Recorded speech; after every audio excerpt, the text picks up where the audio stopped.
Okay, so ready na po ba tayo? Good day, ladies and gentlemen. So once again, this is Coach Jeff. And another learnings na naman po ang i-share natin ngayon. And of course, ano nga ba yung tinatawag na Best Savings and Investment Program? And ito po yung i-discuss natin kung saan malalaman natin ano nga ba yung isa sa pinakamaganda na savings and investment program. Okay, so let's go. Okay, so bago tayo mag-proceed, no, gusto ko lang inform sa inyo, lahat po ng tinuturo natin ay galing sa book natin, which is The Secret to Saving and Building Our Future. So napaka-available po ng book natin. Kahit nga po sa Shopee and Lazada, pwede nyo po siyang ma-purchase. And of course, ang company po na tinutukoy natin na pwedeng mag-guide sa atin sa larangan ng healthcare program and of course, 3-in-1 savings program, ito po yung Kaiser International Healthcare. So pwede nating i-check yung ating website and of course, all the information na pwede nating makuha or malaman or gusto nating alamin about sa Kaiser International. Before we proceed sa ating programa, no, gusto kong ipakilala sa inyo yung tinatawag na Solid Financial Foundation. So napaka-importante na malaman natin yung step by step and ano ba yung mga priority sa pagbubuo ng ating finances. Itong Solid Financial Foundation, ang pinaka-main goal natin, dapat matutunan natin ano ba yung dapat natin i-priority sa pag-iipon. Marami kasi sa atin, marunong tayong mag-ipon but nagtataka tayo at the end of the day, wala pa rin tayong naiipon. Kasi meron tamang pagkakasunod-sunod. Siyempre, kaya tinawag na Solid Financial Foundation, dapat nagsisimula tayo dito sa ilalim. Kaya nilagyan na po ng number 1. Number 1, siyempre ito po yung ating healthcare program. Dapat meron tayo nito. Ito po yung unang-una nating pinaprioritize. Then we need yung ating life protection para sa family natin. We need to manage our debts. Kasi ito yung pinaka, sabi natin, anay sa finances natin or sa financial structure natin. And of course, we need to create and build emergency fund and investment. So panghuli na po yung mga investment na kung saan most of us, investment ang nagiging priority. So meron dito sa right side, ito yung mga sabihin natin sample and simple computation na pwedeng makatulong sa atin paano pagbibuild nito mga financial blocks. Okay? So sabi nga natin, we need to prioritize yung pagbibuild from ground up, pataas po, hindi galing sa ibabaw. 'Di ba? So simulan natin sa number 1 which is healthcare program. And yan yung i-discuss natin. Ano nga ba yung best na healthcare program na pwedeng makatulong sa atin para ma-build natin yung ating financial blocks. Okay? And syempre, hindi natin magagawa ang lahat ng yan kung hindi natin i-increase ang ating cash flow. Ibig sabihin, kahit pa marunong na tayo dito, kung hindi natin hahayaan na lumaki yung pumapasok, mahihirapan tayong buuin ito step by step. Kasi kung break-even lang tayo sa cash flow, wala na tayong mailalagay sa mga ibang savings program natin. Okay? So, itatouch natin about sa healthcare program. And of course, bibigyan din namin kayo ng idea paano ba natin i-increase yung ating cash flow or dagdagan ng ating income. Okay? So, ang topic natin ngayon is divided into 2. Part 1 is about the healthcare program. And of course, part 2 is about increase our cash flow. Ayan, meron po tayong mga commission base po rito. So ano ba yung sinosolve natin? No? There are 3 major financial problem na kinakaharap po ang bawat isa sa atin. And ito yung what if I die too soon. Pag sinabi natin what if I die too soon, question ko sa iyo, kapag ikaw ay kinuha ni Lord, especially kung ikaw ay provider, ikaw yung breadwinner, ang tanong ko sa iyo, kakayanin ba ng asawa mo yung mga responsibilidad na maiiwan mo sa kanya? Paano yung pag-aaral ng mga anak mo? Paano yung mga naiwan mong mga utang? 'Di ba? Ikaw pa naman yung provider. So napaka-importante dapat merong aalalay sa iyo at sa family mo just in case kinuha ka ni Lord. And take note, hindi mo alam kung kailan yan mangyayari, kaya dapat ka talagang maghanda. Another thing, what if I get sick? Again, provider ka, ikaw nagpo-provide sa family mo, breadwinner ka. Paano pag nagkasakit ka? Who will take care of you? 'Di ba? Ikaw nga yung nagpo-provide eh. So ready ka ba? Saan ka kukuha ng pang-hospital mo?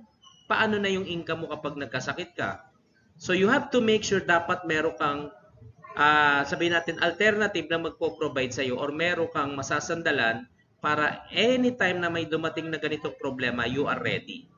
Okay? And another thing, ito yung pinakagusto ng lahat. Gusto nating tumanda or magkaroon ng mahabang buhay. Tama ba? Ang question, kapag tumanda ka o humaba yung buhay mo, who will take care of you? Ang haba nga ng buhay mo, ang problema mo, yung income mo, natigil na. Di ba? Kasi syempre, pag nag-retire ka, wala ka ng income. Pero ang expenses mo, palaki ng palaki or halos na dodoble. Ang question, saan ka kukuha ng panggastos mo? Pang maintenance mo, pagkain mo araw-araw. Diba? Pang medical check-up. Pag na-confine ka na hospital, may nangyaring emergency. Ang dami mong expenses, pero ang tanong ko sa'yo, kanino ka aasa kapag hindi ka nakapaghanda? Diba? Ang tanong ko sa'yo, pagtanda mo ba, lolo asset ka or lolo liabilities?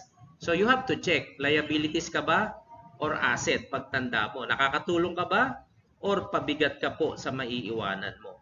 Okay, ito yung tatlong major problems na dapat mapaghandaan natin. And alam mo ba, yung i-discuss natin na program, kaya niyang sagutin itong tatlo na to. Yes, kaya niyang sagutin yung 3 major financial blocks para masabi natin na step by step magiging financially stable tayo or financially ready habang mas maaga. Okay? Yan. So sa usaping healthcare program dito sa Pilipinas, alam nyo ba, mapapansin nyo na wala pang 10% ng mga Pilipino ang may healthcare program. Sabi ko nga, ito yung pinakamahalaga. Number 1 na dapat natin pinaghahandaan. Pero unfortunately, kung ano yung pinakamahalaga, yun pa yung wala tayo. Kaya naman karamihan ng Pilipino talaga hirap sa buhay. Kahit anong tinapos mo, OFW ka pa, anong profession mo, malaki, maliit ang income mo, mauubos lahat yan, mababaliwala. Kasi nga, wala kang napaghandaang healthcare program at yan ang pinakamabigat. So ngayon, panoorin natin yung video na nagpapakita kung gaano kalaki yung problema natin sa Pilipinas, especially pagdating sa usaping healthcare. Okay? Nakikiusap naman ang pamunuan ng Philippine General Hospital sa mga pasyente na kung maaari ay maghanap ng alternatibong ospital. Siksikan na kasi ngayon ang mga pasyente dahil hindi pa tapos ang renovation sa PGH. Umaaksyon si Patricia Mangune. Sa hallway pa lang ng Philippine General Hospital sa Maynila, bubungad agad ang mga hospital bed at stretcher na puno ng pasyente. Nire-renovate kasi ang mismong emergency room at ang obstetrics admitting section. Ang trauma ward muna ang ginawang ER, pero nag-uumapaw na rin ang pasyente. Tiyempo pang tumaas ng halos 6 na beses ang mga itinakbo sa ER ngayong buwan. Ayon sa PGH, wala naman silang tinatanggiang pasyente. May pakiusap lang sila at paalala. Nasa inyo po yun. Kung gusto nyo po magpa-transfer sa ibang hospital, bibigyan namin kayo ng updated abstract. Pag dito sila, sana maintindihan lang nila yung sitwasyon namin. Bukod sa ER at OB section, kinukumpuni rin ang intensive care unit. Kaya mula sa dating 20 pasyente, nasa 10 lang ang kayang i-confine sa ngayon. Kapag natapos naman daw ang mga renovation sa Pebrero, magiging mas malawak na ang ospital at madaragdagan pa ng mga high-tech na gamit. Hindi naman po namin sila itinataboy, pero definitely considering po yung space allocations, tsaka po syempre yung manpower complement, hindi po namin talaga ma-assure na yung gusto nilang promptness sa delivery po ng service ay maibibigay natin sa lahat ng sabay-sabay. Umaaksyon. Patricia Mangune, News 5.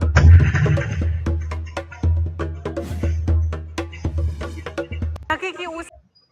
Ayan, so nakita po natin sobrang laki talaga ng problema natin pagdating sa usaping healthcare, and majority kahit ano pong mangyari, pupunta tayo every time na magkakasakit, magkakaroon ng malaking problema, ang lagi nating takbuhan syempre mga public hospital.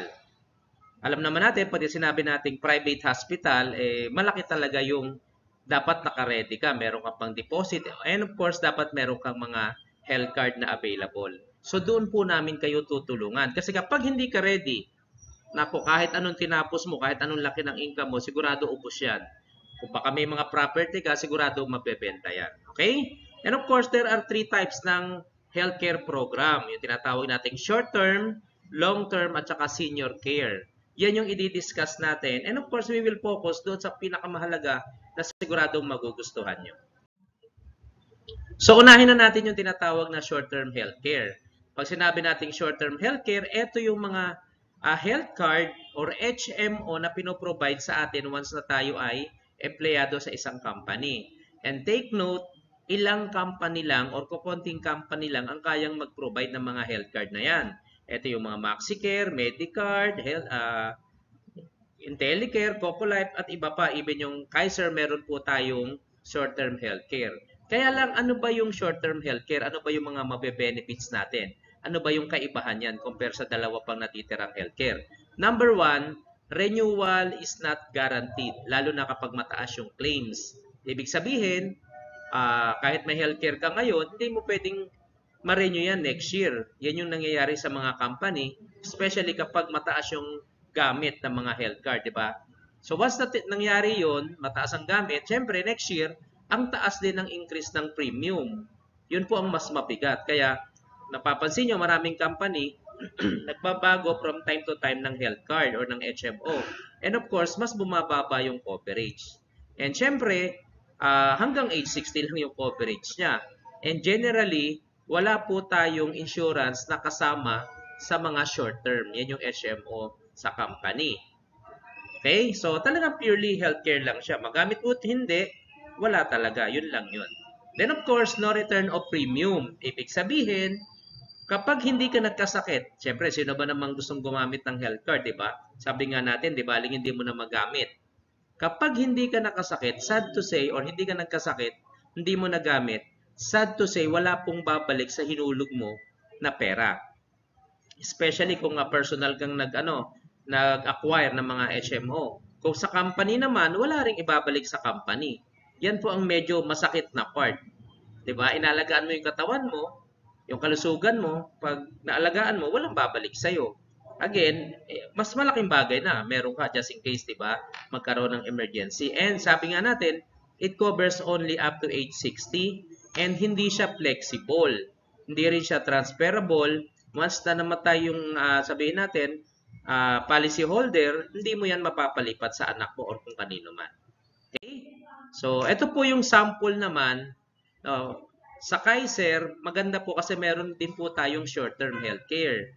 Kaya lang, di ba sabi nga natin, again, yung perang hinulog mo, pag hindi mo nagamit yung health card, wala talagang babalik sa'yo. Okay? Bigyan namin kayo ng isang sample. Halimbawa, small private. Ayan. So, sabihin natin, ang gusto mo is annual benefit limit which is 75,000 per year. Ang magiging premium mo is around nasa 14,810 plus 500. So, imagine mo maglalabas ka ng 15 to 16,000 pero pag di mo nagamit, talagang mawawala na sa'yo every year. Maraming klase ng short term. Pwede rin yan sa family, pwede yan sa group. Diba? Ibig sabihin, pwede sa mga company. So, ito po yung sample naman sa family. Halimbawa, kung gusto mo talagang kumuha ng healthcare para sa pamilya mo, ikaw, tapos may 2 kang anak, tapos asawa mo, bali 4 kayo, pwede po yan. Mamimili ka lang kung anong plan ang gusto mo, health 600, health 800, then ito yung magiging annual premium mo. Kapag 600 o health 600, around 40,000 kasi 39 plus yung membership fee. And of course, pag health 800, 42,871 plus membership fee. So, sino man magkasakit sa family member mo, may coverage ka up to 75,000 or 65,000, depende yan sa plan na kinuha mo. So, napakaganda ang meron ka talagang short-term healthcare, di ba? Ang question lang talaga yung pag-maintain mo ng premium mo. Okay? Ayan. So, ngayon, tingnan natin yung pangalawa. Ito naman yung tinatawag natin long-term healthcare and ito po yung highly recommended namin. Bakit, sir? Kasi ang long-term healthcare is a health savings and investment program. Ito yung tinatawag naming ipon na walang tapon. So ano ba yung mga features and benefits kapag long-term healthcare? So tignan po natin. Pag long-term healthcare, renewal is guaranteed. Ibig sabihin, matapos mo, kahit ano pang premium mo, o ano pang coverage or usage mo, pwede mo siyang renew. And of course, fixed ang premium for 7 years. Ibig sabihin, hindi po talaga nagbabago. Kahit anong mangyari sa market, same na same pa rin ang premium mo sa loob ng 7 taon. And of course, this is a saving program. So, 7 taon kang magse-save. And good news, again, nagse-save ka na, may healthcare ka pa, with insurance coverage ka pa. Okay? So, klaro po, may healthcare ka, meron kang savings program or investment program, may insurance coverage ka pa. And ito po ang pinakamagandang part na pinaka gustong-gusto natin. With return of premiums up to 85% of contract price for non-utilization. Ibig sabihin, kung hindi mo nagamit yung health card mo, ibig sabihin, kung na-maintain mo yung healthy mo, di ba? Ang kagandahan, yung perang hinuhulog mo, hindi yun magagalaw, sa'yo pa rin. Okay? Yun po ang good news. Ito lang ang healthcare program na yung hinuhulog mo, once na hindi mo nagamit, sa'yo pa rin. Pera mo pa rin yun. So, mapapabalik sa'yo up to 85% ng contract price. O, di ba? Saan ka makakakita? Protected ka na anytime na may mangyari sa'yo, may kinuha ka ni Lord, may coverage, may sabihin natin, may insurance coverage pa yung family mo. Nagkasakit ka, walang problema, covered ang hospitalization mo. Pag hindi mo naman nagamit, walang problema. Pagtanda mo, may pera ka pa rin babalik para sa'yo. So, walang tapon, walang sayang. Okay? And of course, it covers beyond age 60. Ibig sabihin, huwag kang mag-alala. Kung kukunin mo yan nang wala ka pang age 60, covered ka up to 100 years old. Hanggat nabubuhay ka. Ulitin ko ha. So, ito lang ang healthcare program na covered ka up to, alam po, 100 years old. Diba? Lahat po ng healthcare program, alam naman natin, limited lang yan. Kaya nga, pagtanda mo, huwag kang mag-alala, you are so much protected. Kasi natuto kang mag-ipon. Yan yung program na gustong-gusto namin. And of course, reinstatement within 2 years. Another great benefits po ng long-term healthcare, especially dito sa Kaiser. Just imagine, sabihin natin, halimbawa, sir, nag-monthly ako ng 3 months, e nawalan ako ng trabaho. After 7 months, saka lang ulit ako nagkatrabaho. Kagaya ba ng ibang company yan na lahat ng hinulog ko mawawala? Hindi po. Good news, kasi yung 3 months mo, kung 1 year man hinulog mo, kung 2 years man, hindi yun mawawala. Once na nagkapera ka, naghulog ka ulit, nag-save ka ulit, madadagdag lang yun. Yan po yung pinakamagandang part, di ba? Hindi nawawala yung pera mo and may may protection para sa iyo just in case magkaroon ka ng mga emergency na kakaharapin, okay? And of course, transferable siya sa ating mga primary beneficiary. Ibig sabihin, ito po ito lang po ang program, healthcare program na kapag namatay ka or nawala ka, may matatanggap na ang family mo na insurance coverage. Yung mismong plan mo, yung policy mo, mapapatransfer pa sa beneficiary mo. Pag napatransfer, good news kasi lahat ng hindi mo pa nahuhulugan, automatic mawe-waive, bayad na siyang lahat. Fully paid na siya. Diba? Yun po yung kagandahan ng long-term healthcare. So, ang kagandahan, i-review natin, may healthcare ka na, may investment, savings and investment ka pa, meron ka pang life protection or life insurance coverage. Okay po? Klaro po ba? Ngayon, tignan naman natin, sir, ano ba yung program na yan, yung sinasabi niyong 7 years? Ito po ang kagandahan. Ito lang ang program na hindi 20 years, kundi 7 years lang yung saving period mo. Yung pera na iniipon mo, again, naipon from the word ipon, yung pera na iniipon mo, sa'yo pa rin yun kapag walang mga hospitalization na nangyari within 7 years. O, di ba? Kapag may nangyaring problema, emergencies, walang problema kasi covered ka ng hospitalization. Kapag namatay ka naman, wala ring problema kasi meron siyang insurance coverage. Ang kagandahan, itong plan mo, mapapatransfer pa mismo sa iyong beneficiary. Okay? So, 7 years ka lang mag-iipon. Pagkatapos ng 7 years, tapos na.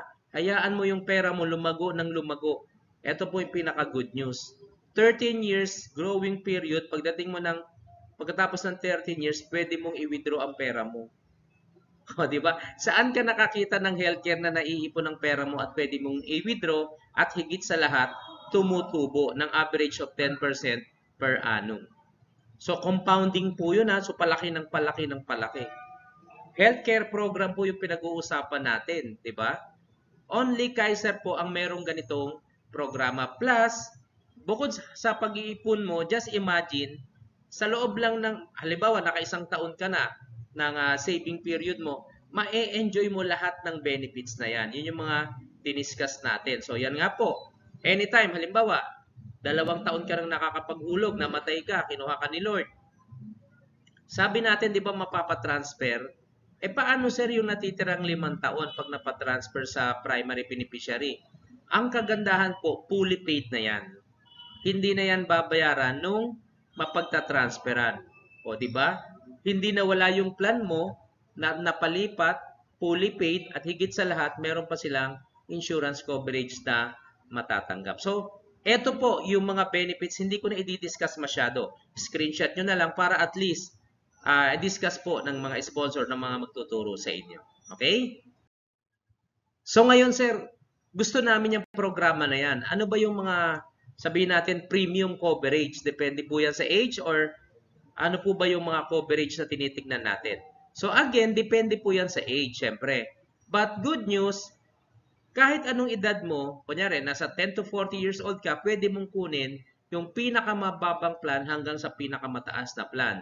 Pero kung ikaw ay 41 to 50 years old, ang minimum mo na lang ay K60 na plan.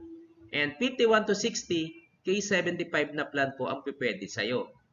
Diba? So, syempre, depende sa edad natin. Hindi naman pwedeng yung 60 kumuha ng pang-plan ng bata. So, iba na po. Maalam naman natin, pag mas may edad na tayo, mas malaki talaga kasi mas malapit na po tayo sa retirement years. Okay. Ano po ang best recommended namin na plan? Yan, makikita nyo itong nakared. Itong nakared po, ito yung K100 plan. Sir, bakit K100? Unang-una, ang kagandahan po kasi, ang maturity value mo, after ng 7 years, again 7 years ka lang na mag-iipon, pero pag nag-matured na yung pera mo, aabot siya up to 1.1 million. Saan ka nakakita? May healthcare protection ka? May life protection ka? Aabot pa ng pera mo up to 1.1 million. Diba? Kung gusto mo naman, sir, mga 2 million, pwede yan, kay 175. So, depende po yan sa plan na gusto mo. Depende yan sa capability mo, depende sa kakayanan mo. And of course, ito po ang pinaka-good news. May option po tayo. Pwedeng monthly, pwedeng quarterly, pwedeng annual. Kapag annual po yung kinuha natin, ang pinaka-the best talaga annual kasi nagkakaroon ka ng discount ng 2 months. Kung 12 months ka sa halip na magbabayad dahil annual, multiplied by 10 na lang yung premium mo. So, discounted ka ng 2 months. Pero, pwede naman, magsimula ka muna. Sir, paano yan? Wala pa akong ganong kalaking pera. Pwede, mag-monthly ka muna. Then, kapag nakapag-monthly ka na, nagkapera ka, pwede mo siyang i-upgrade into annual. I-recompute na lang yun. Then, ma-enjoy mo yung discount natin pati sa mga susunod na taon. Okay, klaro po? And ang question ngayon dito, diba? Ano ngayon yung best program na suits para sa'yo? Ano yung maganda para sa'yo? Again, pwede namin kayong i-assist, pwede namin kayong i-guide. Ano yung magandang program para sa'yo? Siyempre, mas mataas, mas malaki yung maiipon mo. Tandaan mo, ipon mo po ito. Yan, hindi yan gastos. Hindi yan expenses. Saan ka nakakita, protektado ka na, may ipon ka pa. Okay? Maganda po ba? Next. Tignan naman natin, daanan lang natin itong pangatlong klase ng healthcare. Number 1, di ba yung short term? Pangalawa is long term. Pangatlo is senior care kung tawagin. So, ang Kaiser po, merong senior care program. 61 to 100. Kaya lang, tatapatin ko na po kayo, mahal talaga siya. Kasi syempre may edad ka na eh. And sa Pilipinas, kokonti lang po ang bilang ng tao na meron ito. Kasi short term lang yung coverage na every year magbabayad ka. Renewal, hindi ka guaranteed na mare-renew. And ang kagandahan po, yung sa totoo lang, ang bayad mo dito, ikaw talaga mag-shoulder muna ng lahat ng expenses mo sa hospital. Tapos, i-reimburse po sa'yo. So, ikaw muna ang maglalabas ng pera. Kaya nga sabi natin, hindi natin siya ganun ka-recommended. Pero kung mayaman kayo, kaya nyo naman, bakit ang hindi? Diba? Mga mahal nyo sa buhay. Kasi unang-una, ikaw na maglalabas ng pera, yung first 10,000, ikaw pa yung mag-shoulder. Kung ang bill mo is 100,000, yung unang 10,000, ikaw magpapayad. Yung natirang 90,000, ito pa po. Sa 90,000, 10% pa nun, ikaw pa din ang magbabayad. So may matitirang around mga 80,000 na lang. So ang i-reimburse sa'yo ng company is 80,000. Again, bago nila i-reimburse yun, and of course, kailangan ka pang imbestigahan kung ito ba ay hindi mo pre-existing na sakit. Kung dati mo nang sakit, hindi ka mako-covered. Dapat yung hindi mo pa sakit. Di ba? Ang hirap na pag senior care. Kaya, pinaka-the best talaga, habang mas maaga, kumuha na tayo. Maghanda tayo kasi lahat naman tayo dadating dito. Di ba? 3 nga yung dapat pinaghahandaan natin. Okay? So, ang question, ano ang healthcare program na makakatulong sa'yo? Long-term, short-term, or senior care? O, check natin. Yan, syempre ang recommendation po natin yung long-term healthcare. Bakit po long-term healthcare? So mapapansin nyo, si Ms. Sharon Cuneta, yung dati nating brand ambassadress, ngayon naman yung mag-ina na si Daniel Padilla and Carla Estrada, diba? Sila po yung mga kapartner natin dito sa Kaiser Savings Program. So sagutin natin, sir, bakit long-term ang nire-recommend nyo? Kasi nga po, what if I die too soon? Paano pag kinuha ka ni Lord? Diba, may insurance ka ba? May mapupunta ba sa family mo? Pero sa long-term healthcare, check yan. Diba? Mawala ka man, tuloy ang pag-aaral ng anak mo, tuloy ang pamumuhay ng pamilyang naiwanan mo. Wala ka na, pero may naiwanan ka pa. Hindi yung nawala ka na, minumura ka pa. Kasi nga, ang dami mong problemang iniwan. Even yung kabaong mo, baka paglilibingan mo, wala. But good thing, dahil may insurance coverage ka, shoot na shoot, di ba? Okay, pangalawa, paano pag nagkasakit ka? Sabi nga natin, this is an HMO o healthcare program. So anytime na magkasakit ka ngayon, hanggang sa pagtanda mo, walang problema. Meron kang masasandalan. Pangatlo, sir, paano hindi ako namatay? Hindi ako nagkasakit? Eh di good news, kasi nagkaedad ka, tumanda ka, yung perang hinulog mo, naipon ng naipon, tumubo pa ng tumubo ng tumubo, ang laki ng magiging return sa'yo. Kaya nga, depende yan sa plan na kinuha mo, depende yan sa goal mo, kung gaano kalaki yung gusto mong maging return or investment program para sa'yo. Kaya highly recommended namin ang long-term healthcare program. Okay po? Klaro po? Ayan, kaya kung tawagin natin, siya po tinatawag na complete healthcare program kasi kaya niyang sagutin yung 3 major problem na pwede nating kaharapin. Okay, another part. Yan. So okay na tayo sa HMO, sa healthcare. Okay na tayo, nakapili na tayo. Pero again, it's your decision. Kayo pa rin ang magde-decide. Sir, paano yan? Siyempre, sapat lang yung sinesweldo ko. Good thing dito sa IMG and of course sa mga Kaiser program, pwede nyo pong i-increase ang inyong cash flow. Magkaroon tayo ng commission base. Kahit hindi po kayo member, kahit wala pa po kayong Kaiser program, pwede po yun. Pwede po tayong magtulungan. There are 2 ways po. Now, maraming ways kapag mga membro po namin, pero kapag hindi, 2 ways po ang pwede namin ituro. So, number 1, yung become a financial educator. O, di ba? Become a part ng IMG. And of course, ma-enjoy nyo lahat ng mga benefits na meron tayo.